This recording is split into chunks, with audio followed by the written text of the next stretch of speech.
Roger, Eddy, thanks for joining us again on the All Night Channel as we are here now finally in May of 2018, finally starting to get warm. One of the things as we are here and looking hopefully at the end of this legislative session, we're still on your role dealing with what was passed in the last legislative session when we did a pretty big overhaul of the way schools are funded. We have some other issues. It used to be No Child Left Behind, now it's ESSA. And so we wanted to touch base and say, what is happening behind the scenes with the school boards as you try to implement these new policies? If you could give us an overview of what is happening. Well, I mean, there are major changes in both the funding and the accountability models for schools. So for school board members, our goal is to make sure they understand what those changes are and that they understand that the implementation of those changes is certainly going to affect finances of their school district and also how their school district is held accountable. So, for example, in the last couple of weeks, we put a webinar together that informs school districts regarding what's happening under the accountability model, and we had really nice turnout for that webinar. It's archived now for our members at our website, which is IASB.com, and they can go on and they can have a nice overview of what that accountability model change is. We've also sent a lot of reminders to them and website links to look at the new evidence-based funding model. That type of change is pretty technical and requires a little bit of on-location education for those board members because it is a model that treats every school district based on its demographics a little bit differently. And so we're counting on those good business officials and superintendents and others out there that handle school finance to make sure that superintendents are passing on to their board members the details. And we're just kind of doing broad overviews of what that model change is. Relative to who are the leading characters as far as implementing the school funding? Is it the board members? Is it the school business officials, the school administrators? These are all different groups for those who don't follow. Is there one group that is more hands-on than another, or is it pretty much equally? Well, I think the business officials and the superintendents have done a really good job of providing their members with an understanding of the elements that are involved in the funding formula, the importance of those elements, the best practice behind each of those elements, the way that they actually will hopefully at the end of the day influence student performance. So yeah, they've done a really, really good job. Now on the board level, they're in conversations related to local resources, state resources, federal resources, and the effect of any change with their board members. And board members then take all of that into account as they, together with their administrative team, make the best use of those resources in the form of a budget. As we are sitting here and we're about to go into, well, we're in an election year. Probably won't be too long before the gubernatorial race heats up again. I think they're taking a bit of a breather. Are there any particular issues relative to education that you would, if you had the ear of either Governor Rauner or Mr. Pritzker, that you would say that you need to focus on this? These are some of the key things that we in the educational establishment need changes on and that voters ought to be considering. Well, I think number one is a funding model change doesn't ensure equitable funding. A continued sustained commitment to funding that model is what's important, and hopefully that will continue. The General Assembly changes, and hopefully the commitment won't. The governor's office might change. Hopefully the commitment will not change to funding that formula because without funding, the attempt to provide a more equitable funding environment in Illinois will fall flat. Along with that, we have to make sure they understand that the state money isn't the only resource that goes into funding equitably that model. There's also local resources that are very important to sustaining that model over the period of time we projected that a more equitable system might unfold. So we have to be careful when we deal with property taxes because those are local elements that provide resources, and hopefully everyone understands that if you begin to mess with those local effort resources, then it affects the state effort as well.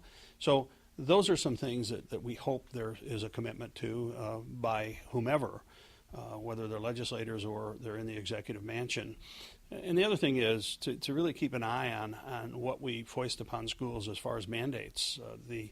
The model is meant to provide funding that at the local level can be used to the best advantage as local boards and administrators and teams see, right? But you whittle away, you erode that if you pass a whole bunch of mandates that don't have anything to do with the best practices that were identified in that funding model. So we're always vigilant about unfunded mandates. We're also understanding of the fact that schools, for example, in the area of safety, have to pay some attention and do what's best to keep kids safe. We just need to be able to fund those best practices. So those are some of the things I think that we would continue to be involved in. And also as we implement the evidence-based model along with a new accountability model, that everybody understands that it does take a little bit of time for these types of investments to take hold. It's kind of interesting, Terry. The evidence-based model passed in August. School report cards came out in October, and the assessment that guided the school's performance took place last April. Yet there were people wondering in November at the veto session, how come the scores hadn't improved? The money hadn't even been appropriated or sent from the comptroller's office yet. So we have to understand that this takes time. Those investments are important, but none of this is going to happen overnight. Where is the money now? Has any of it been approved as yet? Yeah, I think 2 payments have made to school districts as of now. We're talking on May 1st. I think the other 4 payments are scheduled to be made of the tier funding money, the additional money to those schools through the 4 tiers, $350 million that was earmarked. That should, according to the comptroller's office, make its way to school districts by the end of June. And of course, we have other funding that we think is important, like mandated categoricals. And I think the second payment was just made out of 4 this year. So, the money is flowing. And, we're talking April, May, and June to flow those first payments. So districts are going to have to make decisions on how to best use that money in a short period of time, hopefully starting next school year. But it's interesting that thought process was in place that, where are the improvements already? We passed the bill August 31st. So we just have to all understand that it takes some time and some thought and a plan over those period of years in order to do this right. Is there any consensus among the school boards across the state when we hear, and we do frequently, as far as consolidating, that we have so many different school districts and they all have their leadership management cost structure? So I guess that would be one of the savings if you only had 1 superintendent instead of 2 and some other ones. Additional administrative support you need. In an overview, though, let me, what are your thoughts as having been, you spent your career in this and as now the leader of the school boards and where you kind of got your ear to the ground about your membership. What are both of them, your insights and as well as your membership's feeling on consolidation? Well, we think that locally elected officials can make those determinations best locally. And school districts can and do share administrators, they share teachers, they share transportation, they share special education services, they share vocational services when and if it makes sense locally to do so. That's why it's dangerous for Springfield to mandate anything related to reorganization or consolidation. They don't know the districts, they don't know the needs, they really don't know the circumstances. So that's best left up to local officials. There are a number of districts, for example, that share superintendents in the state because locally that made sense and they enter into agreements that make sense. There are there other savings that would be achieved besides that that we're not seeing? I don't know if it's in the realm of transportation or just... There could be. But again, I think locally those analyses take place, and when it makes sense, school boards have the authority right now to enter into those agreements. Where you really want to be careful, in my view, is to have a one-size-fits-all type of initiative when folks don't quite understand what goes into it. And, folks locally who are elected to make those decisions already have the trust of the community. That's why they were elected. And we want to be careful when we start messing with whose role and responsibility. And personnel decisions are the role and responsibility of locally elected officials at the school level, where they best know what should be done. And they already have the flexibility to do those things. So, our association really believes strongly in our membership and the fact that they can make those decisions. If the taxpayers locally feel differently, they can always vote them out. That's not happening because there's also transparent government that takes place locally, and those folks can come and make their voices known at any school board meeting under the public comment section, or really if they place the thing on the agenda, they can likely do that in most districts. But that's a local issue. All of that is a local issue. Let me ask you, one of the big issues, of course, that I think everyone is riled up against is the local property taxes and how high they are. Part of that is the pension costs, and we have there's a variety of issues relative to the pension. Sometimes we have heard, certainly from Speaker Madigan in the past, about pushing the teachers' pension costs, which is considerable, cost of the unfunded portion on the state's books, pushing it back to the local districts.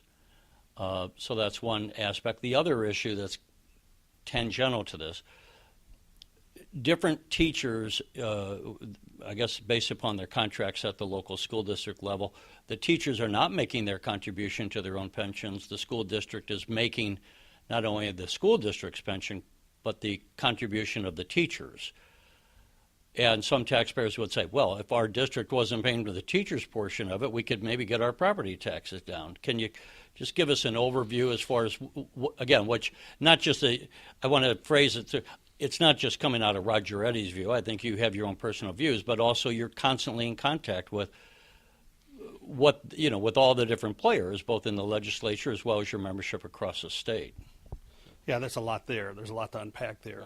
I'll start with the last issue, and that has to do with districts that have determined locally through collective bargaining that a benefit that they would offer their teachers might be to pay all or a portion of that retirement payment. It's a three-legged stool, right? You have the school districts, you have the teachers, and you have the state that's supposed to make these payments. And whether the school district or the teacher make the payment, they've never missed one, ever.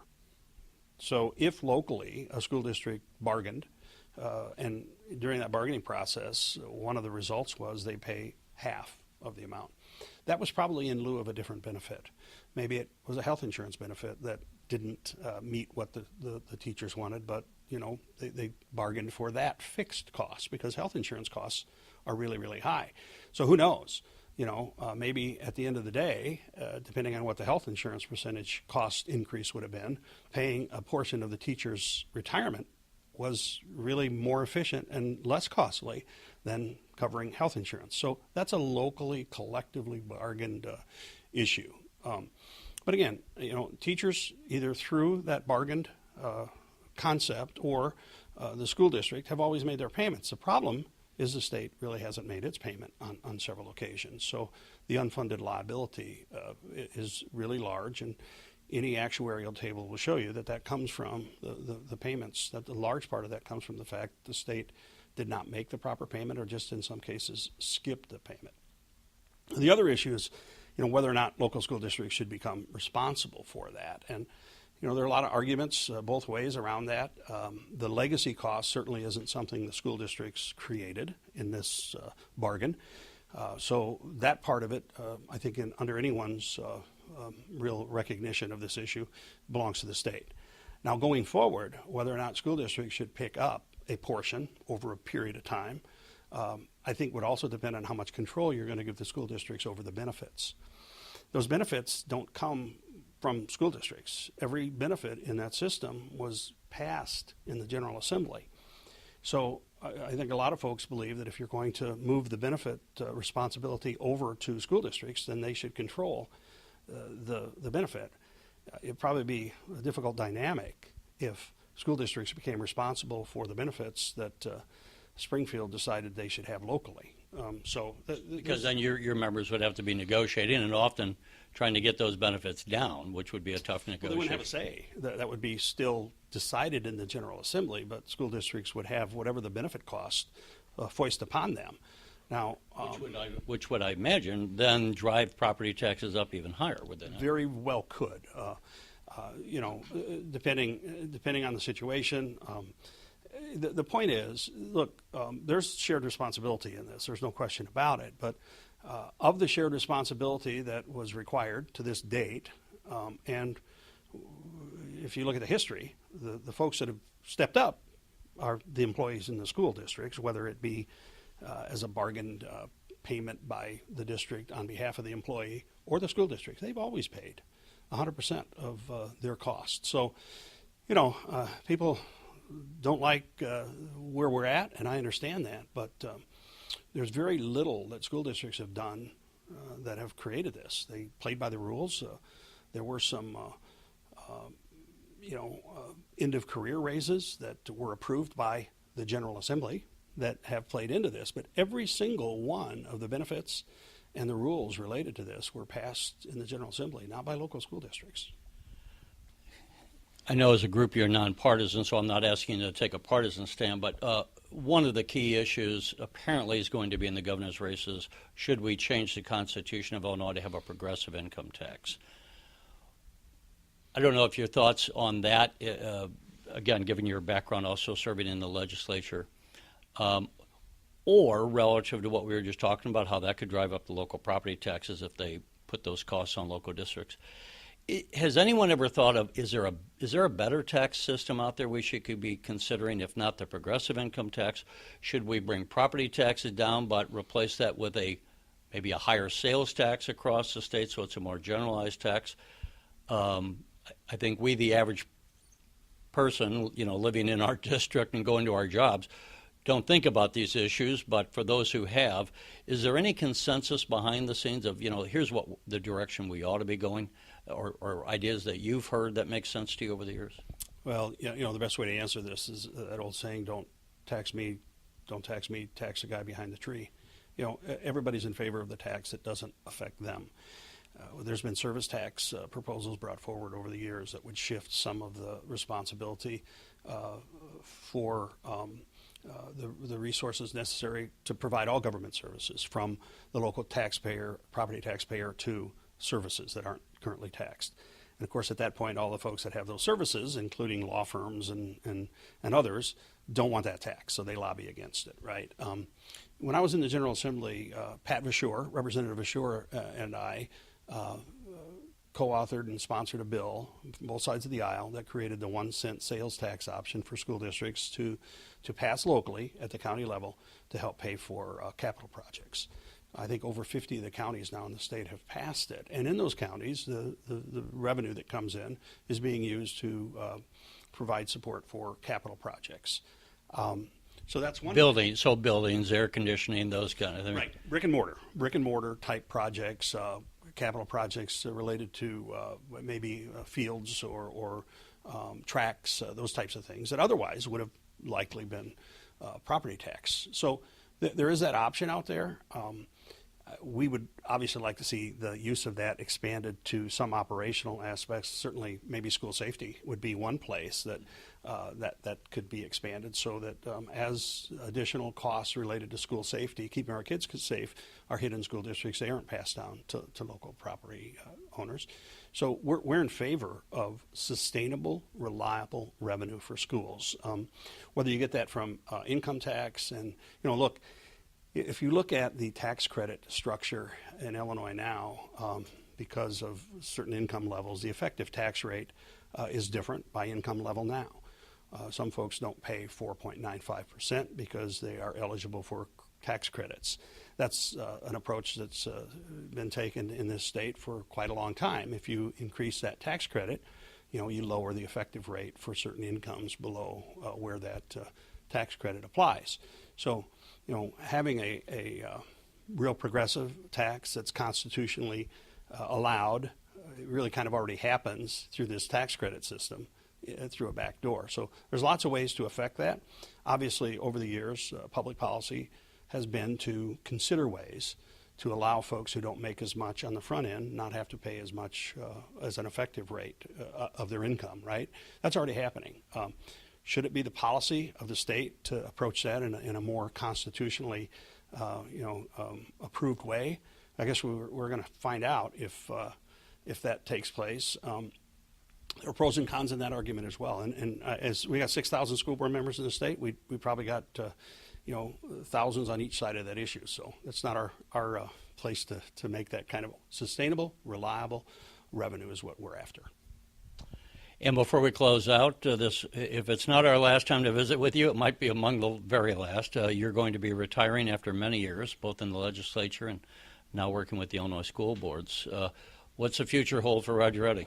Well, you know what? It's been a real blessing. My whole career has been. I started teaching and coaching. I was able to be a high school principal for a while, school superintendent, and I had the honor of serving folks in the 109th Legislative District before really coming over here, and this has been a terrific place for me to continue and kind of merge all of those different backgrounds. So I'm ready to spend time with my family. I've got 4 beautiful grandchildren. I have 5 children that probably have not had the kind of time I'd like to have devoted to them during all those busy years. So right now, that's my plan, is to be there when maybe in the past I haven't been able to be there. I kind of joke to myself, I have 4 grandkids and probably will have many more. They're like mulligans. They're a second chance, right? You go to the golf course, you have a bad swing. So I'm going to be with the mulligans. Roger Eddy, thanks and good luck to your future. All right, thank you, Terry. Appreciate it.